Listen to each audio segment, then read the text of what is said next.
Wulga, Rukaba and Comet Torres Strait Islander dancers, part of the pre-match ceremony here as well.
Doesn't that set the scene beautifully? That haka written for this team.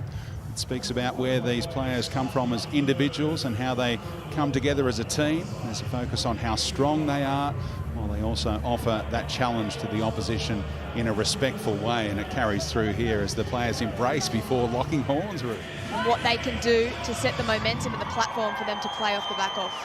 So the Rugby League year of 2024 starts now on Nine's Wide World of Sports, and a slip from the...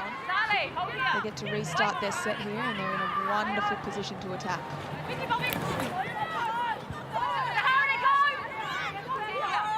15-minute quarters, of course, so they've only got about 2 or 3 plays here before the first break in this All-Stars encounter. So are they aware? Are they watching the clock here? Kemp sets them up 5 metres out. We're going to see a scoreless first period, or can the Indigenous side find the first points? Upton clever, and Bent scores! Tamika Upton again on a big stage, comes up with a massive moment, and Shaylee Bent is the beneficiary. Well, Speedy, you asked the question, were they watching the clock? And they put in that lovely little grubber kick. Tamika Upton, she gets it nice and wide and deep. She gave herself that time and space to be able to play with the defence. There was no fullback in sight, and then just a lovely little grubber kick. We see here on the Harvey Norman replay, footy in 2 hands. She had the ball positioned perfectly. And in these conditions, she couldn't have played her role any better. And it's a great reaction on the Harvey Norman replay. It's a great reaction from Shay Bent as well, because this whole first period, she has been hitting that line and just... Set Butler with some nice go forward to open up some room for her kicking option here. As Brill, does she know it? Eventually finds McGregor, who was screaming for it to get the kick away on the last, down towards Upton, as we check in again with Marley. During that quarter-time break, the Indigenous All-Stars made a change with Tanika Todd-Hunter coming on. The 21-year-old is contracted to Parramatta. She's not yet to debut in the NRLW, but it's quite a special moment for head coach of the Indigenous All-Stars women, Jess Skinner, who coached her in her juniors at Dubbo. It's especially a great opportunity for young girls coming through. Yeah, she is the pride of Dubbo, Tanika Todd-Hunter. There she is with flat service for Quincy Dodd, who started as the dummy half. And now Chapman breaks them. She's done it before on the All-Star stage. And look at the way she glides around the fullback. Jamie Chapman, another try in this showpiece encounter. Well, I think Fergo spoke about this in maybe the first or second minute. You can't let Jamie Chapman get into any kind of space, because her stride length, very difficult to get her down onto the ground. And this little outside in play, very, very nice. So Quincy Dodd moving out a little bit wider there, and just look at the way Chapo moves. The Harvey Norman replay, this angle shows it, but I reckon the one from in front would look even better, Fergo. Mate, the way that she moves just blows my mind. Corbin Baxter, dead set, she had her covered for all money, but we've spoken about it, that momentum that she can gain so quickly. It almost takes her 2 steps with the fullback, Corbin Baxter. And Dib nails the 2 this time. It's 10-0. For the Indigenous side looking to build on this 10-point buffer right now. Kelly Symes off contract after playing for the Canberra Raiders last season. Looking to put her best foot forward here to gain another NRLW deal. As Kemp, another Raider, bumps off one, takes on all comers, Grace Kemp. Bumped off her teammate Matua as well. What about just casually catching the footy in wet conditions with one hand? Here's Chapman, gets the offload to Murphy, and Baxter follows up defensively. Now this is where they need to start spreading it here. The fullback's caught in the defensive line. Back to centre field they come. Harden moves it on to Dib. So they're trying to go from one side to the other. Again, more brilliant. Hunt on the outside! Burns them! Kimberly Hunt on her All-Stars debut has a moment to remember. The girl from Tully in North Queensland. Yeah, outstanding finish on that right edge, because she picked up a bit of a wobbly pass from Kira Dib. The opportunity was there. They were sitting back on their heels waiting for the next one, but her hands and just straightening it up, making sure that Zali Faye committed to her to open up that space, as you can see on the Harvey Norman read. They were the ones that put that defensive pressure on to force the error. Dib nails another conversion.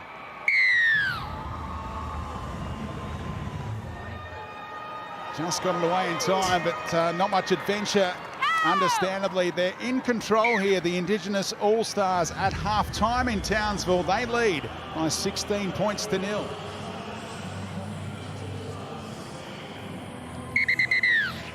So what a half. 18 on her back, ready to start this third quarter. So the second half is underway. And of course, we've got the men's All-Stars game coming up very soon after this one as well. So let's hear from one of the stars of the show with Marley Silver. Here, Shante Temera played her part trying to give the team a spark when she came onto the ground. And Mātor back for her second stint, running strongly there.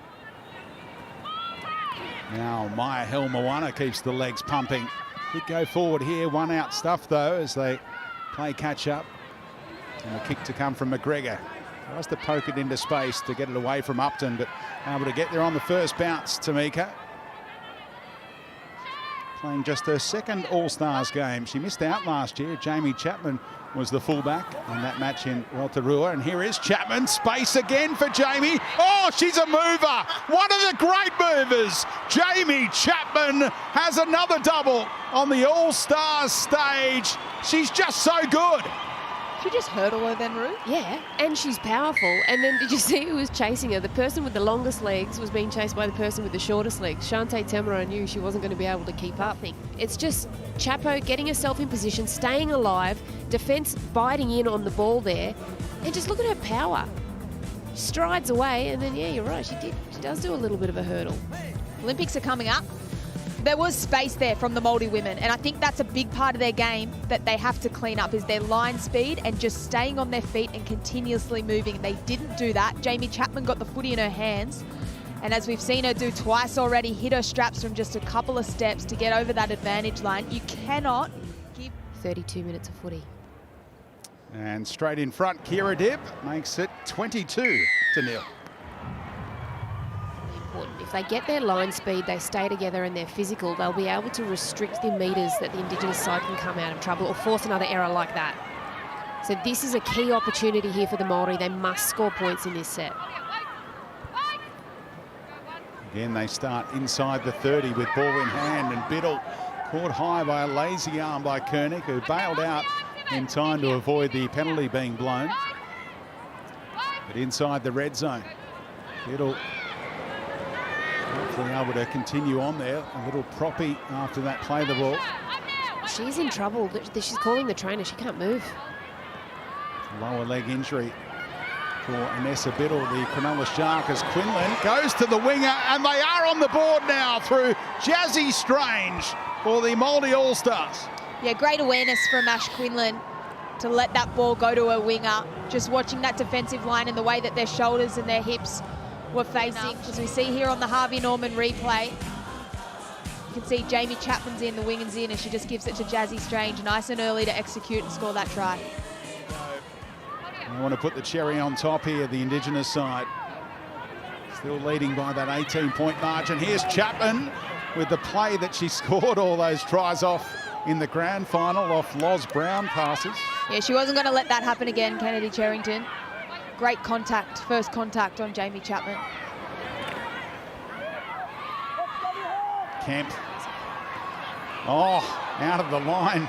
Shanice Parker appeared to catch Dodd high, and then tackle slipping down low, causing some distress for Quincy Dodd, but she's okay.